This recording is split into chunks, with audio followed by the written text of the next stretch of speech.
मंगलमूर्ति सद्गुरु मिलवहीं सर्वाधार।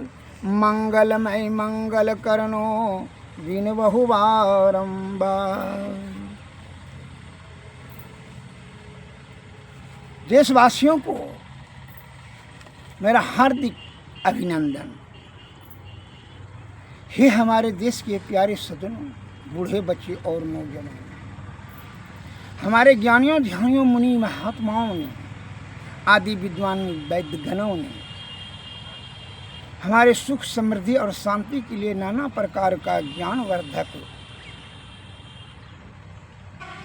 तथा प्रेरणादायक उपदेशात्मक कहानी हिस्सा कह करके हमको ज्ञान देने की हद तक प्रयास किया। लेकिन हम लोग चंद मुट्ठी भर दलालों और पाखंडियों और रजोगुण और तमोगुणियों पूंजीपतियों के चक्कर में फंस करके सद्बुद्धि सद्ज्ञान और सही मूल ज्ञान से दूर होकर करके अत्र तत्र भटक कर करके उलूल विलूल दिमाग में संचित कर रहे हैं और मूल ज्ञान से दूर होते चले जा रहे हैं। हम अपने महापुरुषों के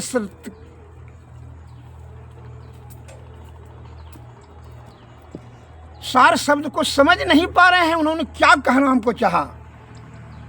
हम लोगों को ज्ञान से अनमोल आयुवान सुखीवान गुणवान और बलवान निरोगवान रहने के लिए बहुत उत्तम से भी सर्वोत्तम सर्वोपरि ज्ञान संकलित कर दिए शास्त्र में। महापुरुषों ने जो प्रेरक कथाएं में मैं एक उपमा देना चाहता हूँ, श्रवण करें। तीन सज्जन के दिमाग में, तीनों मित्र थे, इनके दिमाग में आया कि कुछ जो है सत्संग भजन कर करके कुछ मोक्ष की प्राप्ति करना चाहिए जीवन में। ऐसा विचार कर करके महात्माओं के शरण में एक दिन गए। सुन रखे थे कि जंगल में जो महात्मा जी है, गांव के बाहर जंगल में, वो बड़े पहुँचे हुए संत हैं। उनके शरण में गए तीनों में। तीनों जा कहते हैं प्रणाम महात्मा जी, प्रणाम। साष्टांग प्रणाम किए।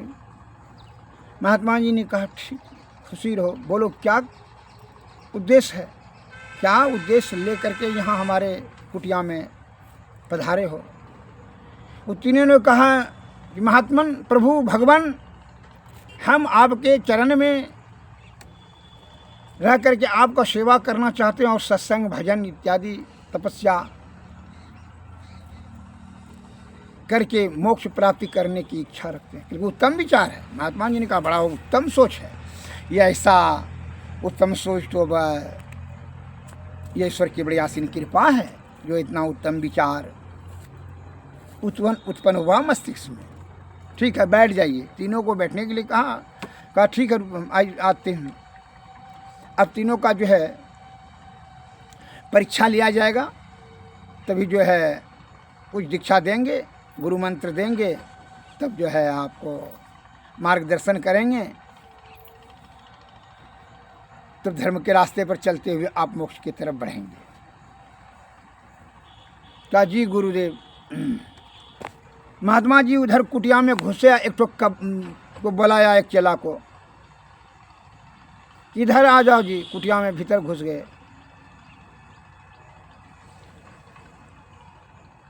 झोपड़ी में।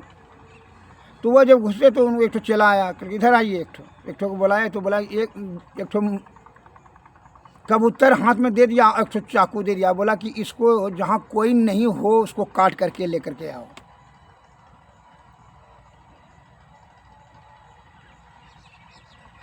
उस दरवाजे से, पिछले दरवाजे से निकाल दिया। जाइए, जहाँ कोई नहीं रहे इसको काट करके, जहाँ कोई जीव नहीं रहे तब इसको काट कर करके हमारे पास लेते आना। कहा जी गुरुदेव ऐसा ही करेंगे। तो वह जो है वो पिछले दरवाजे से निकल करके उधर गए, जंगल के तरफ देखा, इधर उधर घूम कर फिर करके कि नहीं भाई कोई नहीं है, बस वो मुर्गा कबूतर को काट दिया और महात्मा जी को आकर ले दिया। कल कि ठीक है तुम यहाँ इधरे बैठो, उधर उसको साइड में बैठा दिए। दूसरा को बुलवाए, एक ठो कबूतर दूसरा कबूतर दिया और चाकू दिया, बोला कि ठीक है जहाँ कोई जीव नहीं रहे तब इसको काट कर हमारे सामने मिलेगा। उसको भी पिछले दरवाजे से निकाल करके वह जो गया जंगल में, इधर देखा कि भाई पशु पक्षी है। उसने क्या किया कि वह पहाड़ के गुफा में घुस गया। उसने देखा वहाँ कोई नहीं, बस काट कर करके वह महात्मा जी के पास रख दिया कि लीजिए महात्मा जी, वहाँ गुफा में काटने कोई नहीं था। बहुत ठीक, रख दो। उसको भी साइड में बैठाया, तुम उधर साइड में बैठो। और तीसरा को बुलाया, तीसरा को भी बुला करके कहा इधर आओ। तीसरा भी गए रूम में, कुटिया में भीतर, और उसको भी एक दूसरा कबूतर दे करके और चाकू दे करके बोला कि जहाँ कोई जीव नहीं रहे तब इसको काट करके हमारे पास लेते आना। कहा जी ठीक है ऐसा ही करेंगे, ऐसा ही होगा। ठीक। तो वह कबूतर को हाथ में लिया और चाकू को लिया उधर। वो आत्मज्ञानी हो चुका था।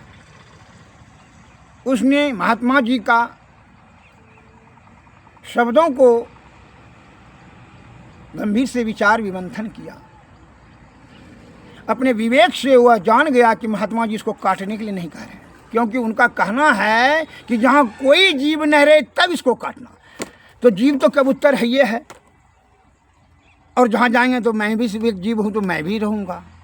तो कबूतर दो जीव हो गया, कबूतर है और मैं हूँ। तो जहाँ भी जाएंगे तो फिर इसको काटने का प्रश्न ही कहाँ हो रहा है। अर्थात महात्मा जी ने काटने के लिए नहीं कहा। ऐसा आत्मचिंतन विचार कर करके विवेक से जान करके आगे महात्मा जी के पास चले आए। कबूतर को रख दिया, चाकू को रख दिया। कहा महात्मा जी, अगर महात्मा जी जरा सा थोड़ा तीव्र बड़ा आवाज़ में बोले कि तुमने हमारा आज्ञा को उल्लंघन कर दिया। कल की जी नहीं प्रभु, आप काटने के लिए कहाँ कह रहे हैं? आप तो क्या कहना है कि जहाँ कोई जीव नहीं रहे, तो जीव तो कबूतर स्वयं है ये है और हम भी जीव है ये हैं। तो जहाँ कोई जीव नहीं तो हम दोनों का तो रहना स्वाभाविक क्रिया है। तो इसका मतलब है कि आप काटने के लिए ही नहीं कह रहे हैं। तो वाह, पीठ ठोक दिया। तुम समझ लिया हमारे शब्द की गंभीरता को, मर्मज्ञता को। तुमको आत्मा में ज्ञान हो चुका है। मुझे विश्वास हो गया कि तुम ही योग्य हो। कि आत्म शुद्धि, आत्म विवेकशील प्राणी को ही धर्म क्या है, ईश्वर क्या है, मोक्ष किसे कहते हैं, भक्ति किसे कहते हैं, तो उन्हीं को ये समझ में आएगा। जो पाप का पुंज जमा किया हुआ है, विषया से आसक्त हैं, उसकी मस्तिष्क से छल कपट परपंच काम आसक्त है, धन से आसक्ति है, मान सम्मान की जो है आसक्ति है, ऐसे सज्जन को मस्तिष्क में कहाँ से आए? वो दोनों को जो कबूतर को काट कर गए, दोनों को कहा कि तुम लोग जाओ, अभी तुम लोगों की योग्यता नहीं है। फर्स्ट एबल देन डिजायर, योग्य बनो तो इच्छा करो। उनकी बोला, दोनों महात्मा जी ने भगा दिया। बोला कि वो तीसरा को जो नहीं काटा था उनको रखा और दीक्षा दिया, गुरु मंत्र दिया, उनको विधि बताया, एकाग्रता और मानस जप, मानस ध्यान, सुदृष्टि साधन, अर्थात उनको जो है भक्ति का युक्ति बताया। उन्होंने जो है वह युक्ति का अनुसरण कर करके मोक्ष की प्राप्ति की। इसलिए संत वाणी में आया है,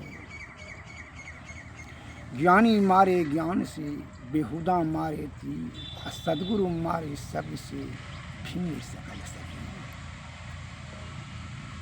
हे हमारे देश के वासियों, आप अखंडियों पाखंडियों के बहकावे में आप कैसे जाते हैं? आप कैसे, आपको मस्तिष्क गुमराह हो जाता है कि घी, दूध, शहद, शक्कर, कौवा, महुआ, बबूल, जामुन, तिरकोचा, गुरती, चिचरी, बरियारा, धूप, ऐसे सब अनमोल रतन का परित्याग करके मांस, मछली, अंडा, गंडा, मुंडा, शराब, सिगरेट, उठका, गुटका और विदेशी दवाई खा करके हम निरोगवान, आरोग्यवान और स्वस्थवान रहें। आपके दिमाग में ऐसा आता कैसे कूड़ा कचरा, अंगल जंगल? जो आपके महापुरुषों ने कहा कि भाई सत्वरो गुण में रहे, सदाचार का पालन, आयुर्वेद का सेवन करें, ब्रह्मचर्य का पालन करें, ये आपको अच्छा नहीं लगता है।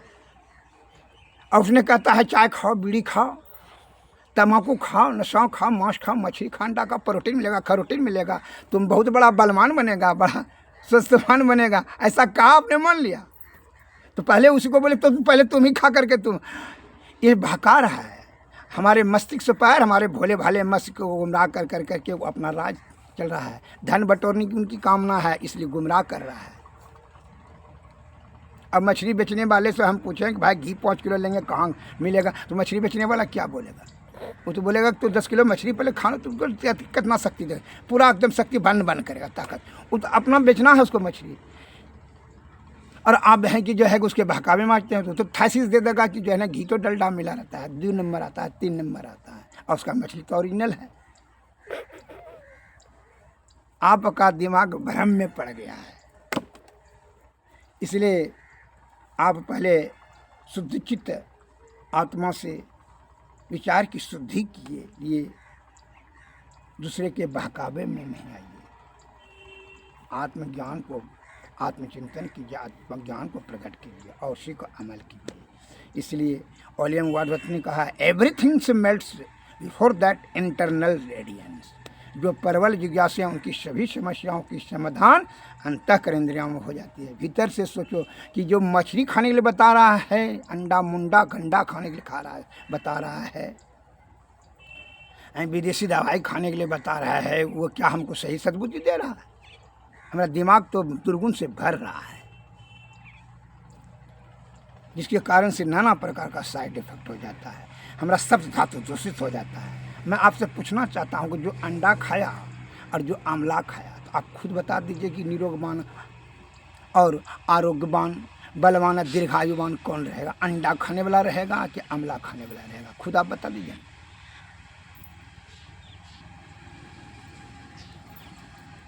सत्य को झूठ का लेप करने से सत्य धूमिल नहीं होता है। लाखों आदमी, लाखों पाखंडी शोर मचाने लगे कि नीम खट्टा हो गया, खट्टा हो गया, मीठा हो गया, मीठा। ऐसा हो सकता है? कभी नहीं हो सकता है। God helps those who helps themselves. प्रकृति जिसमें जितनी शक्ति दे चुकी है उसको दे ही दिया है, उसका कम और बेस क्या होगा? तुमरे कर, अरे तुम आंख अगर बंद कर ले तो तुमको अंधा कहेगा,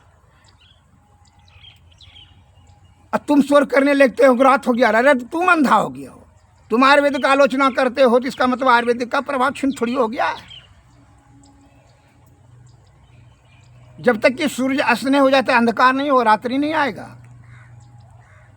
और दिन में तुम आंखें बंद कर लो और ढोले पीटते रहो कि भाई अंधकार हो गया, अंधकार हो गया, रात हो गया। अरे तुम अंधा हो गए हो, उसी प्रकार तुम रोगी हो गए, अल्पायुमान हो गए, रोगाग्रस्त हो गए, छहार हो गया, धूत हो गया। छल कपट परपन से तुम्हारा मस्तिष्क भर दिया है पूंजीपति पाखंडी दलाल छलाल कलाल ने। आपका धर्म को पथभ्रष्ट कर दिया, आपको मार्ग ही गलत पकड़ा दिया।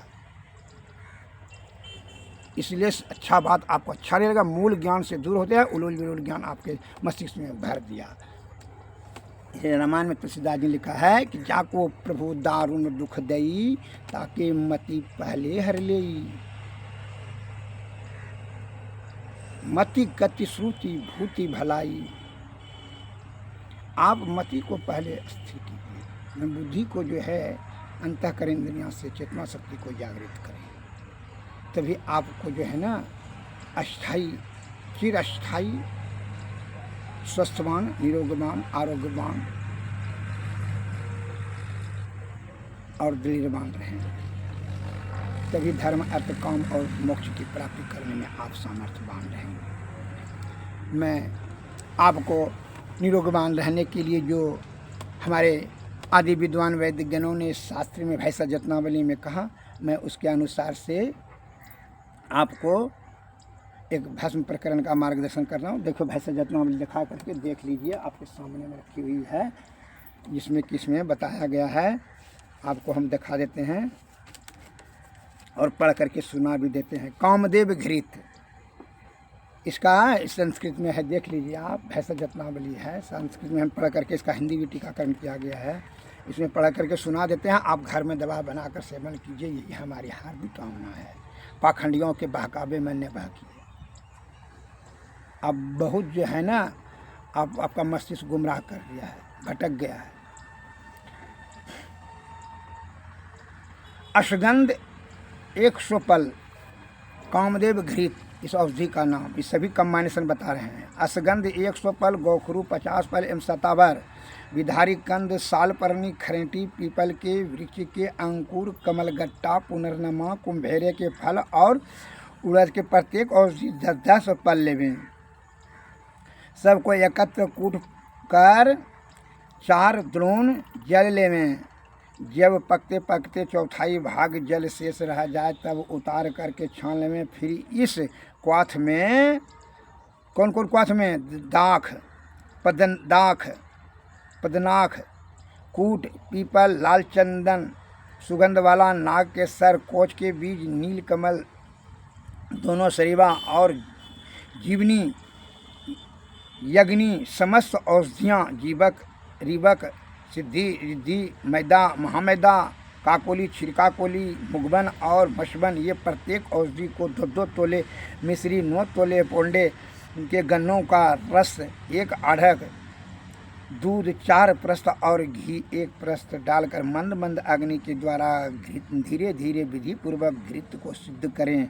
यह कामदेव घृत रक्त, पित्त, छत, छीन, कमला, वात, रक्त, हलिमक, सूजन, स्वरभंग, वल की छिंता, आरुचि, मूत्रकृच्छ और पसली का शूल एवं संपूर्ण व्याधियों को नष्ट करता है। यह घृत अधिकतर अंतःपुर में रहने वाले राजाओं को सेवन करना चाहिए एवं वंध्या स्त्रियों, दुर्बल मनुष्यों, निपुंसक, क्षीणवृज, वृद्ध मनुष्य और अल्पवृज वाले मनुष्यों को अत्यंत हितकारी है एवं बलकारक, हृदय को हितकारी, वृजवर्धक, रसायन तथा योज, तेज, आयु और प्राणों को वृद्धि करने वाला, दुर्बल इंद्रियां वाले पुरुष के शरीर में पुरुषत्व की प्राप्ति और वृद्धि की वृद्धि करता है। इस घृत के सेवन करने से सब प्रकार के रोग दूर होते हैं। इसके साथ बृहस्पतिपूर्ण चंद्र रस का सेवन कर लिया है, सोने में सुगंध हो जाएगा। यह कामदेव घृत और घृतपूर्ण चंद्र रस, ये दोनों औषधियों का, महाऔषधियों का सेवन किया जाए तो इसका प्रशंसा शब्दों में व्यक्त करना आपको असंभव हो जाएगा। हे हमारे बुद्धिजीवियों, आप अपने महापुरुषों का ज्ञान का अनुसरण करें, तब स्वस्थवान, आरोग्यवान, बहुभोजी, दीर्घ आयुमान, निरोग रहेंगे। यह निर्दोष होता है, किसी प्रकार का कोई दोष नहीं है, साइड इफेक्ट नहीं देती है। अतः इसलिए सर्वश्रेष्ठ, सर्वोत्तम, सर्वोपरि रसायन है। मैं आपकी सेवा में इतना शब्द रखा और आगे पाठ में भी आप दूसरे रोग के बारे में सुनेंगे और सुन करके अमल करेंगे। और ज्ञान प्रदान हेतु उत्साह को प्रवर्धन के लिए चैनल को सब्सक्राइब करें, लाइक करें, यही हमारी आपसे आग्रह है। जय हिंद, जय भारत, नमस्कार।